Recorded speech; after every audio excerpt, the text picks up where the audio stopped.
Welcome back to Talking Shop. We're continuing where we left off by jumping into the next episode, episode 18, Solo Work.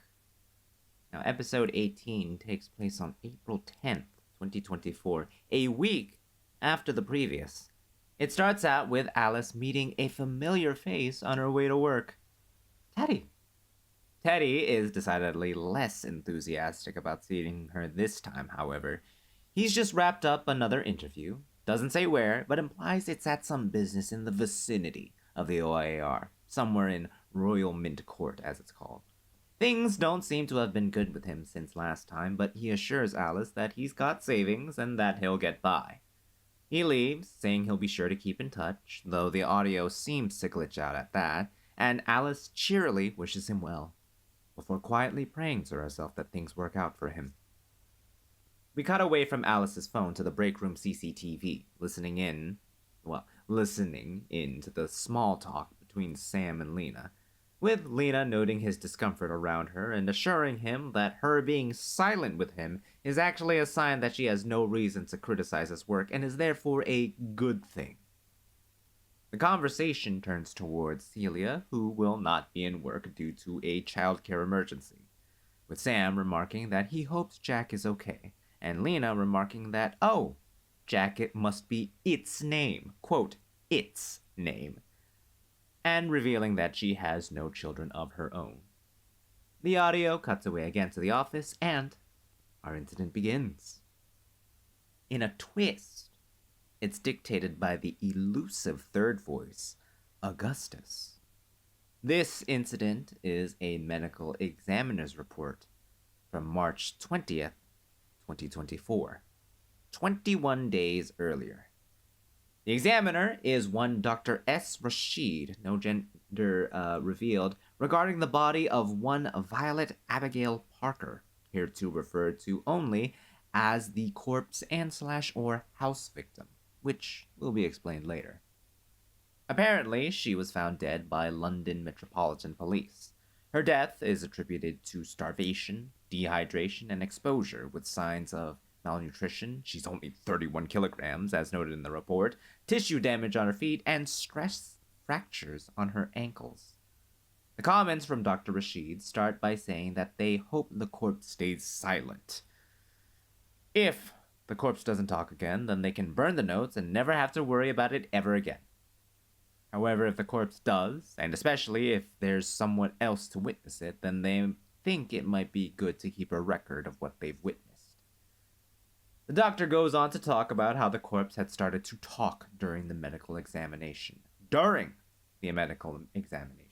Even though its chest cavity was open and the heart and lungs were literally being observed and showing zero signs of activity. The doctor says that the corpse was dictating some sort of story that they suspect was related to how the victim had died. And so they elected to transcribe what they were hearing until the corpse stopped. The doctor says that until they hear anything about it again from the mortician techs or the funerary directors, then they'll keep these notes to themselves. The transcription of the body story starts abruptly, talking about her mother told her not to do something. To not go into the old house on Church Street because it's dangerous, old and empty, filled with spiders, rotting wood, and too many rooms to safely navigate without getting lost in it. And that because of that, if she went into the house, then her mother would not go in to get her. And the corpse says that she never went inside, but at the same time, she's always been inside the house on Church Street.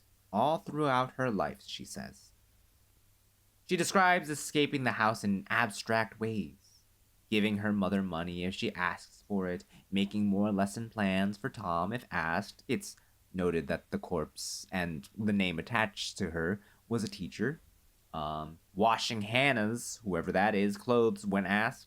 Essentially, doing as she's told, because if she doesn't, then no one will come and get her from the house, leaving her all alone. The house, the corpse says, is always waiting for her in her dreams, that she still dreams of it.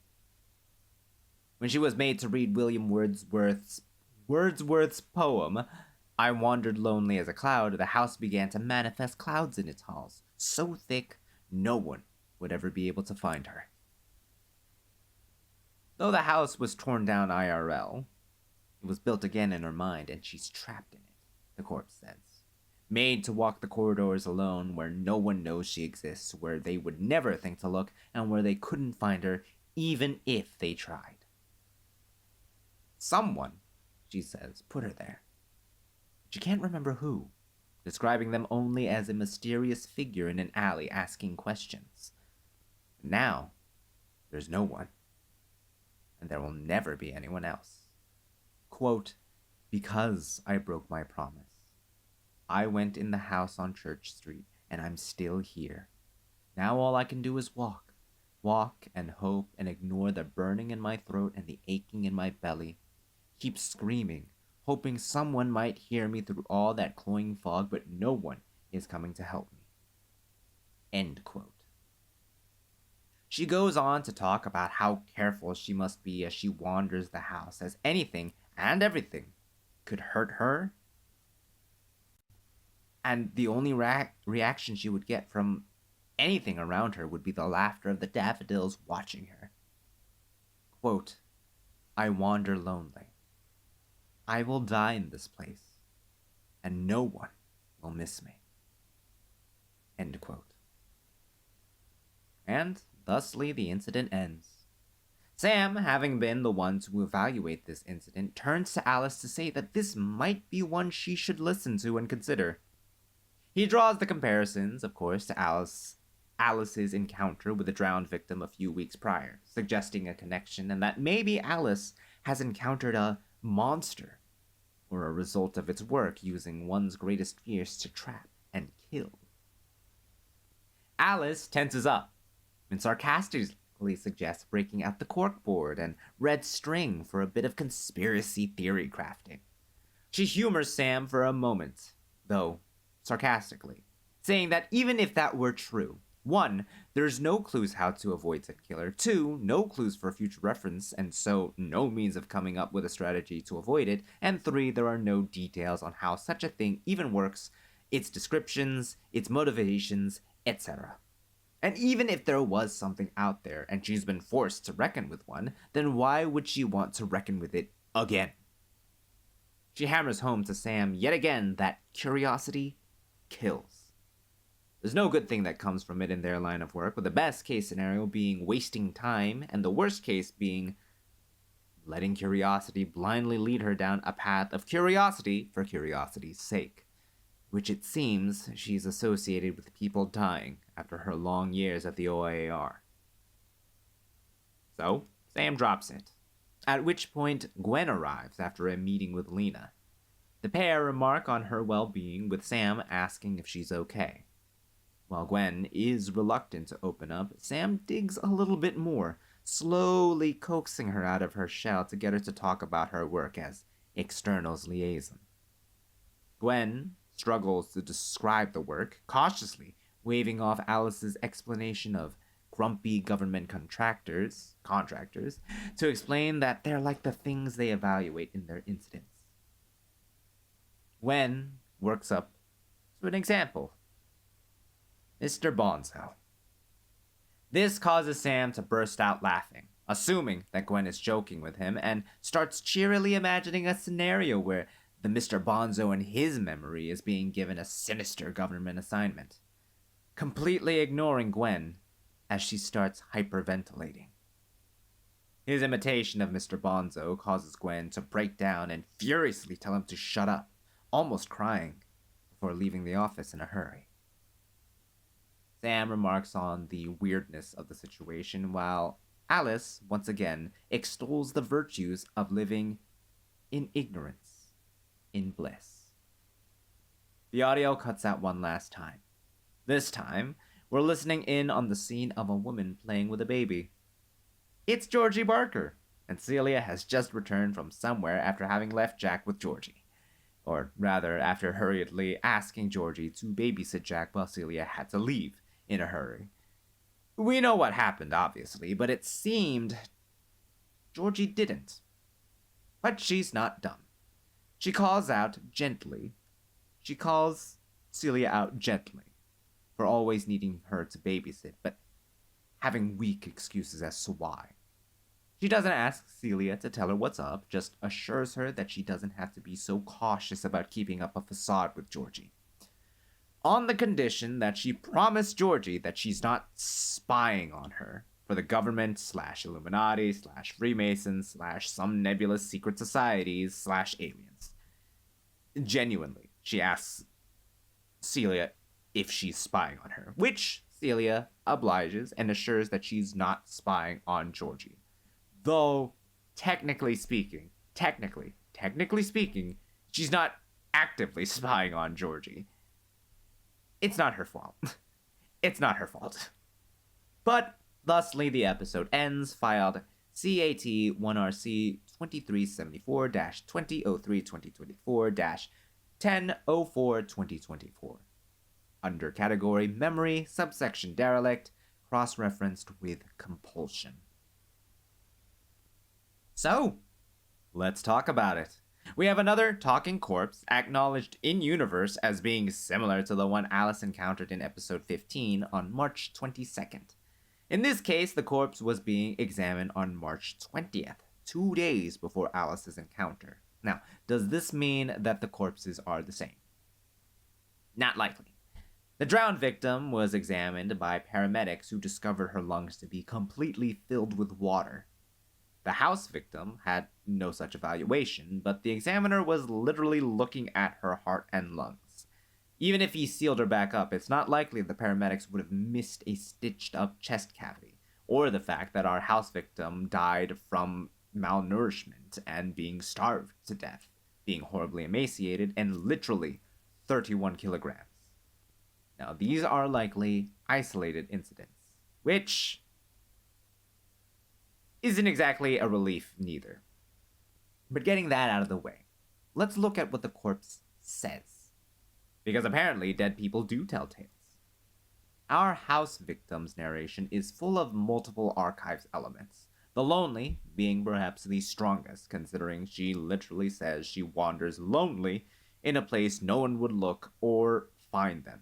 Complete with fog, the Wordsworth poem, I Wandered Lonely as a Cloud, that has themes of solitude, and the literal mental withdrawal into the house in her mind. Other influences include the web via mention of spiders, and the control that seems exerted onto the corpse via the expectations around her, including her own mother. There's the spiral via the occurrences taking place in the mental space with doors and endless corridors. There's also the corruption in the rotting wood, the overgrowing daffodils. There's the desolation with loss of connections due to breaking a promise. And there's the presence of the eye, through the suffering itself, such that no one will ever know. And there's also the figure in the alley, asking questions. So many fears and themes at play here, blended together as always, but their presentation and the use of dictation draws more comparisons to the drowned victim. It's reminiscent of an archivist's dictation, but again in the first-person perspective. And like the drowned victim, the world they describe isn't too far off from a few of the statements made while traveling the post-change world. The domains of the post-change world sometimes erred towards the metaphorical in their manifestation, and then sometimes they erred in the literal sense. I think that this one errs more towards the metaphorical, but that may or may not be important, and this isn't that kind of analysis. Now, looking at the post-change world in archives, there are 3 domains with themes similar to what the house victim describes. 2, in particular, are lonely focused, with Martin recording them. But the 3 are the cabin domain, the house domain, and Martin's domain. The cabin domain is technically speaking, the first domain John and Martin enter.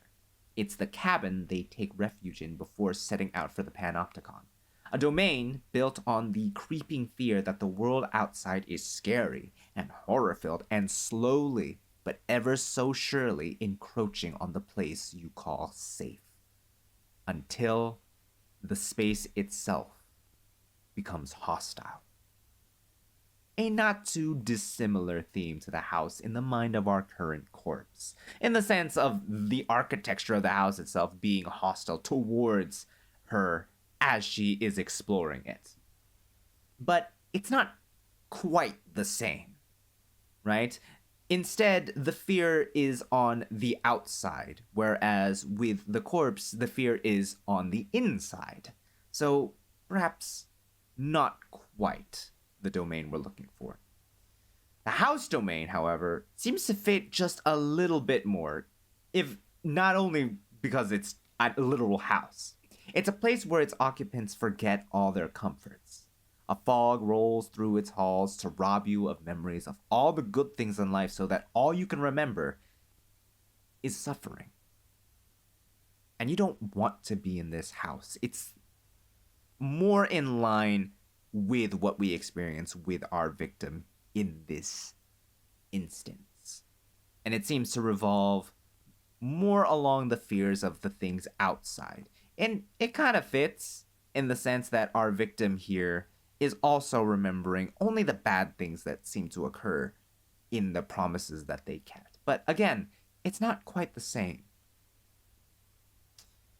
Whereas the house domain seems to focus a lot on the fear of forgetting the good times. It doesn't seem to draw on the fear of the house itself or loneliness itself, more so just on never having good memories to begin with. Although there is also an element of being left alone. So again, there is still a lot of commonality between the two, which could lend credence to the idea that this house domain is being what is described by the corpse. But finally, and also very strongly prominent, is Martin's domain. It is a place where victims wander a sodden landscape, unseen and unable to see the others, where they suffer in the quiet fear that no one will know that they're suffering. Constantly longing for a connection, but inevitably pushing it away. Now, that one seems just slightly more accurate, doesn't it? If only due to the fact that that is what the corpse talks about. It constantly talks about how they are in a space that no one would think to look, and no one would find them if they were to try. Which is kind of in line with what happens in Martin's domain. And of the two victims that we see the perspective of, their experience of being in this domain is expressed differently. One describes it as constantly going with walls put up, constantly seeing people bash their heads against the wall, and constantly wanting to reach out but never actually escaping the walls built around him. A second victim describes the experience as constant cold, of constantly freezing and choking out those who try to hold on to her, longing for warmth, but those who get too close being held too tightly that they can't breathe and suffocate, and thus leave her to suffer in the cold by herself. In this case, in this instance, the experience seems to be more about breaking promises, or perhaps it's more about making promises. The theme of making a lot of promises is there, but in making all those promises and trying to create this sense of being loved to make oneself valuable, perhaps the way that everything seems to fall apart in the rotten house is indicative of promises not being kept. Perhaps the long corridors and confusing rooms and doors are indicative and metaphorical of a bunch of promises that are hard to navigate and thus hard to keep. The analysis may be getting away from me. What I'm saying is, this would be in line with Martin's domain and creates another point of commonality. So as you can see, as I have pointed out, basically the domains that best fit the Church Street house are the the house domain and Martin's domain, with the death by exposure, evaluation, and themes that occur in the statement seeming to lean more towards Martin's, more so than the house. Though it makes me wonder if the fears, which blend often and without boundary, maybe their domains also blended, and victims sort of shuffled around into each and every other one depending on which fear grew as time went on. I mean, after all, they all were supposed to end up in Terminus by the end, so maybe it's not so bizarre that they passed through other domains on the way. But that's not important right now. What's important is that the support for the idea of these being post-change victims is still prominently displayed, with the malnourished nature of the victim possibly drawing from the fact that, again, victims in the post-change world didn't need to eat to survive due to the reality warping nature of the entities. Yet again, the idea that they were dragged here along with the entities is present, but it still doesn't answer the question of why. Not why were they dragged here. We could easily handwave that as them just being far too in the domains and connected to the entities that they ended up disappearing, much like how we don't know what happened to John and Martin by the end of the series of archives. No. The question is, why are they dictating their suffering as if they were archivists? Is that the eyes doing? Desperately slurping up fear despite lacking a pupil to enact its eldritch voyeurism? It's troubling, but we don't know. Again. But if we want an answer, we're just gonna need more. We're gonna need more than corpses dictating at us. If we want to answer that. Or, maybe we need more corpses dictating at us. I wonder if Inksol is ever going to reveal having any experiences with corpses that were still talking. But I guess we'll have to wait until they make another appearance.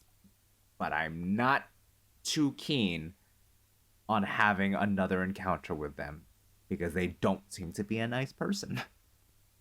Another possibility we considered last time was that maybe these corpses were let out of the Institute when Sam and Alice visited its ruins back in episode 10. They are, as I mentioned, acting in ways reminiscent of archivists in the way they tell their tales. However, this one was cut open by the medical examiner, and there were no eyes on the inside of their body, which has been demonstrated to be an example of the eye's manifestation in its avatars and victims. Now granted, not every manifestation is the same, but it is still worth considering. Also, there doesn't appear to be a tape recorder with this one. It's not a key detail that would change how we interpret this incident if it was there, at least not by much, but perhaps worth mentioning. One new idea I have is that these corpses are candidates. Much like how Darien was marked as a candidate and incarcerated for the Mutare Materia program, maybe these corpses were likewise imprisoned in the Institute in the name of some twisted research. No real evidence to suggest such to be true, but considering that the Institute is proving to be potentially more twisted than the one we're familiar with, perhaps it's not too far outside the realm of possibility. But again, we'll have to wait till at least another cadaver makes the rounds. Before we move on, though, we should probably talk about the fact that despite the strong, lonely themes, this incident is not dictated by Norris Martin. It's dictated by Augustus. We haven't heard his voice since episode 4, Taking Notes. With 2 episodes, we're now in a position to try and see if there is a point of commonality. To recap, episode 4 follows the experience of a noble child born out of wedlock and lowly, who used a slaughter-inspired violin to gain acclaim and fortune to rise up from his lowly birth in exchange for blood. His at first, then his students over the years. It was a historical record from the 19th century and the oldest incident to date. I'm going to have to create a timeline for all these incidents once the first season wraps up, but that's a video for another time. Now, at first, I thought maybe we'd hear Augustus for older incidents. But considering this one takes place in March 2024, one of the more recent incidents, that hypothesis is dead in the water. But that doesn't leave us with nothing. Now, slaughter themes aren't present in this incident compared to the previous Augustus episode. Taking Notes did arguably have elements of other entities and other blended themes, such as the web, the eye, and the flesh, but not as many themes as this episode. And really, blended themes are less a unique feature and more a basic feature by this point, so that's not a particularly sticking point in having blended themes. However, there is a trio of themes that seem to connect the two. First, a theme of being trapped in something inescapable, abstract or literal. The violinist discusses how his station in his life, no matter his exploits and accolades, never really changed. He was always the bastard child. It never led to the life of commanded respect that came from his blood and followed him from birth to death. He was never able to escape it, no matter how well he played. Meanwhile, our house victims spent their entire life under the thumbs of others, always doing what they were told because of a fear of solitude, of abandonment, and a lack of self-worth and value. Which, incidentally, ties in quite well with my pet theory of the targets of the entities being those with self-worth issues. Fancy that. 2. A theme of trying to be liked and beloved. Perhaps a better use of the supporting evidence I introduced just now, but nevertheless, notable as a distinct theme. Both subjects wanted to be adored. On the part of the house victim, they wanted to be too loved to be left alone. Too loved to be abandoned even after breaking a promise.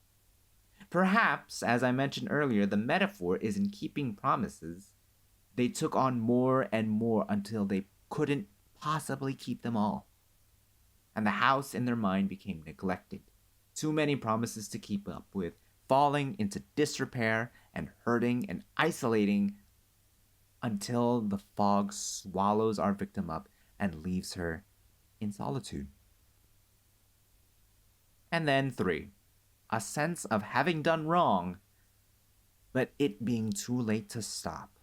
Classic sunk cost fallacy. The violinist simply couldn't stop feeding the violin, even asking if their nephew was stronger and more willing to put it to flame. Meanwhile, the house victim accepted her fate long ago and resigned herself.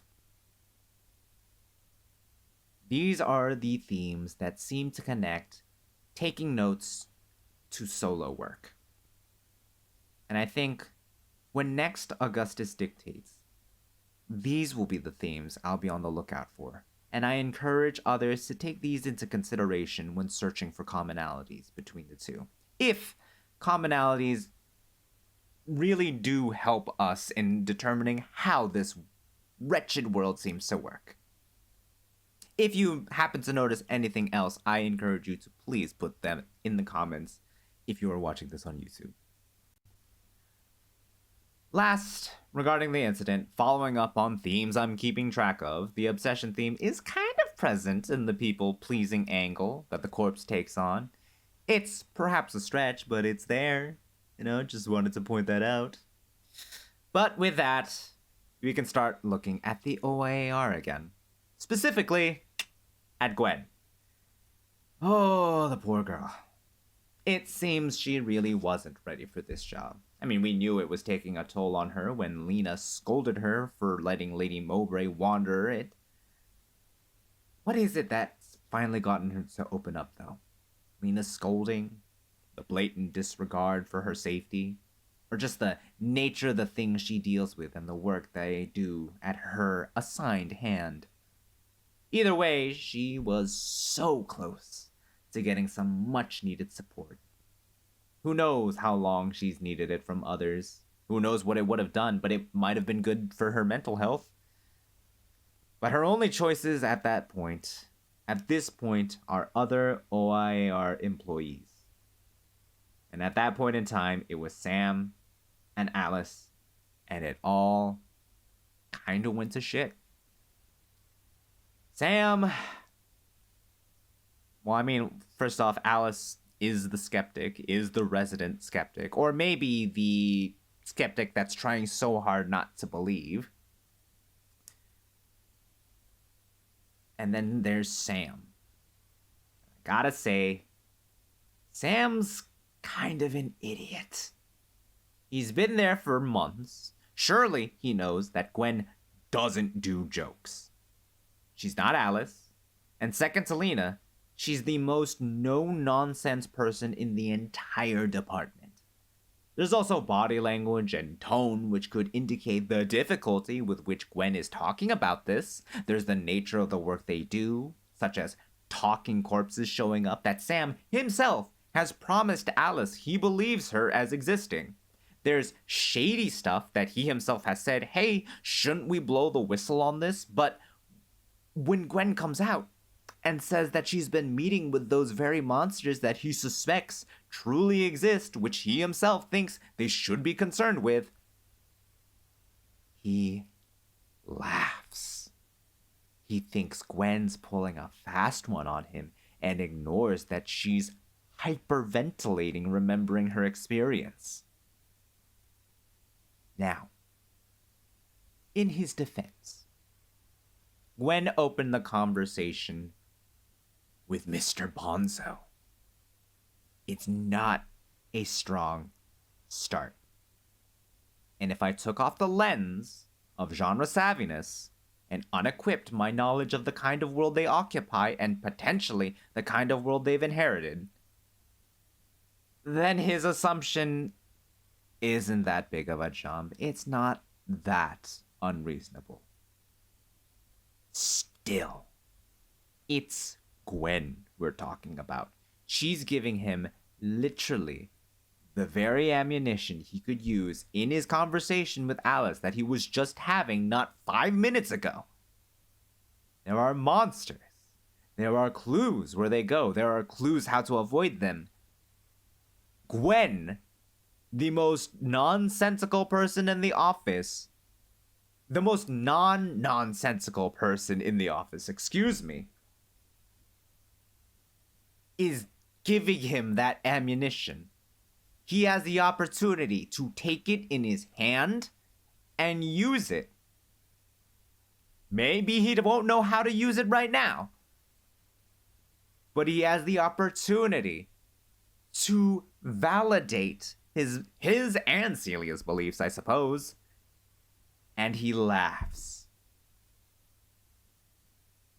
It just seems like, I hate to say it, but it's just a bit contrived that he would so blatantly disregard Gwen's very out of character moment like this.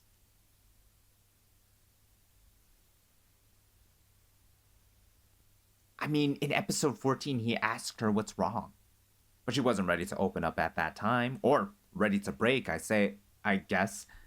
All she said was, you wouldn't understand. Very darkly, too, might I add. Alice has gone on to say that Sam can be very clueless. I gotta say, buddy, way to prove the both of them right.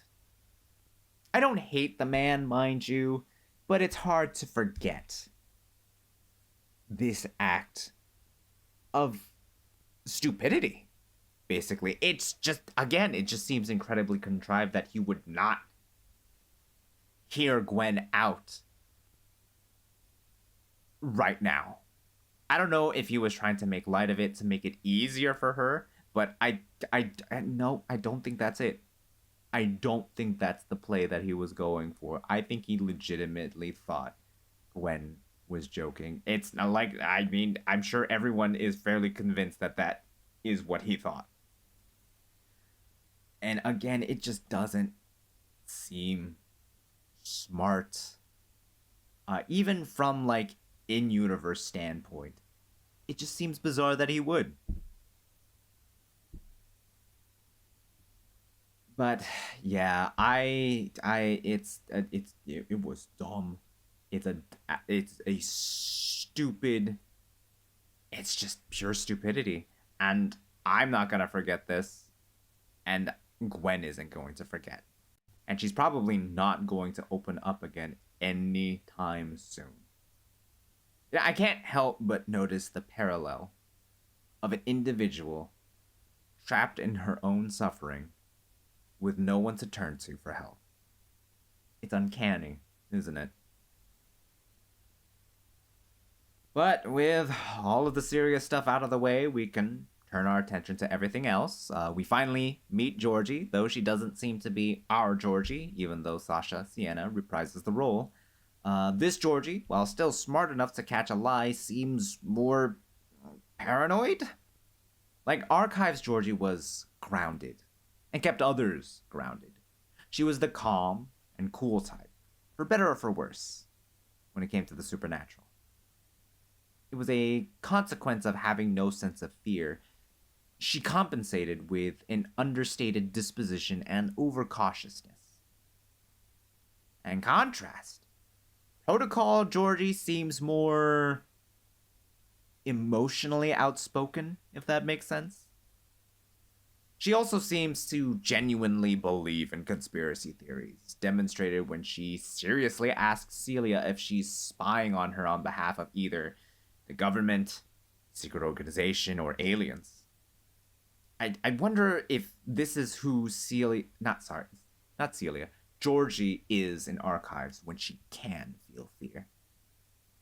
Which makes me wonder, why are we listening on this? Why is Freddy hacking into this babysitting conversation that doesn't even go into the teleportation nonsense? My prediction? We're going to hear from her podcast. I mean, hey, she's got an ear for government conspiracies. It stands to reason that the OAR would enter the picture at some point if it hasn't already. Or perhaps one of its externals or other such contractors. I can't help but also notice that the infamous Starkwell hasn't been mentioned in a while.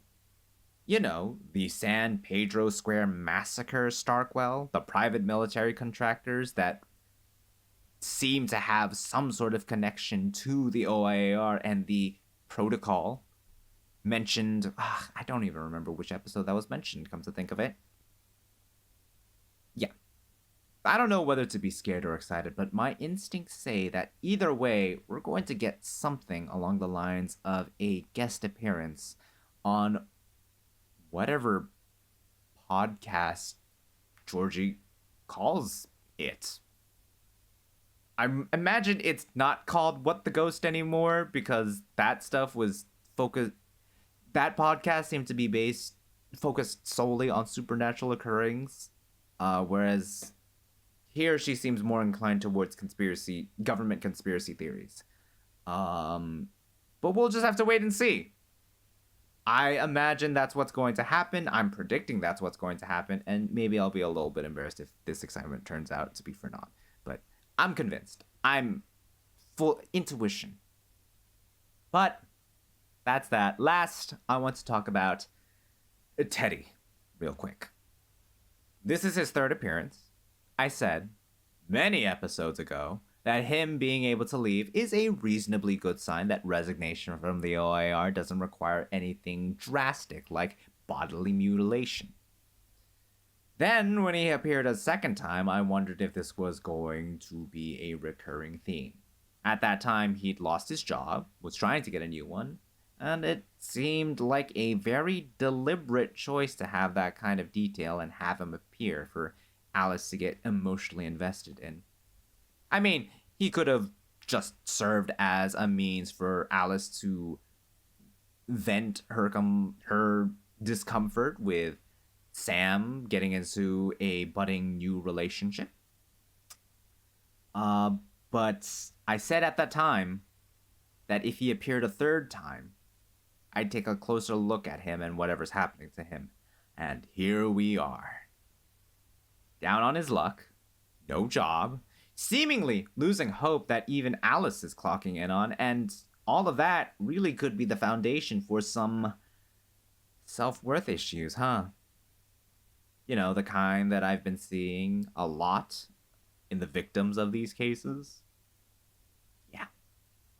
There are some flags being raised on Teddy here. The way I see it, Teddy could become a victim in this world of the supernatural. The commonalities are all there. After all, he's in a bad place financially, his life has been uprooted, though perhaps not dramatically, but we don't know for sure.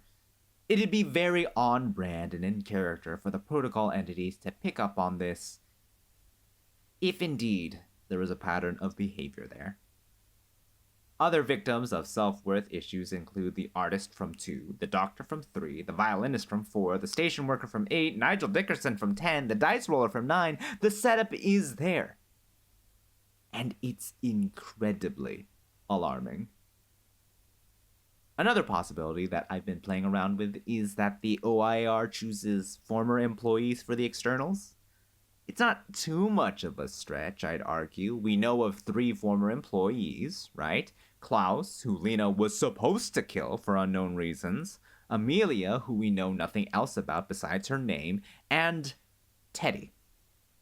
Now, what if the OIR lets its employees marinate in the fear that is generated from merely being exposed to the statements and learning about them before setting them off to be devoured by the very things they read about? Planting the seed in their heads for them to stew over before being popped open like a fine champagne bottle. But that wouldn't explain why Lena doesn't want more hires.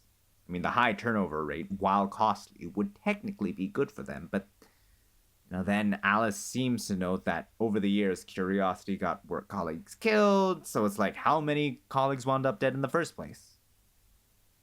Whether that is indeed what the OIR is doing on the side, the fact remains, Freddy chose to listen to this conversation. That's the fact. Well, I guess we don't know if it's actually Freddy or not, but the fact is, this conversation was specifically tuned in on. And I suspect that's because either something's going to happen to Teddy, or Teddy is going to do something. And there's very, very little reason to believe that either path is going to end well. But with that brings our analysis of episodes 17 and 18 of the Magnus Protocol to a close.